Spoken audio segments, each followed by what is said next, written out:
Meko. Nakikita natin dito sa lahat ang laman niya. Yan. Tapos, dito, nakaguhit. Ano na siya na ready?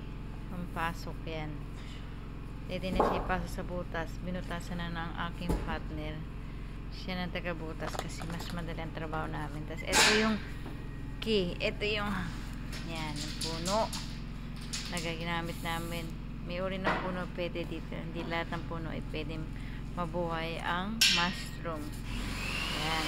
Tapos, kaninang paggawa ko, ilalagay natin dito. Iipit natin dito para makuha natin. Bigat nito isa. Dapat matigas. Tapos yan yung mga butas niya.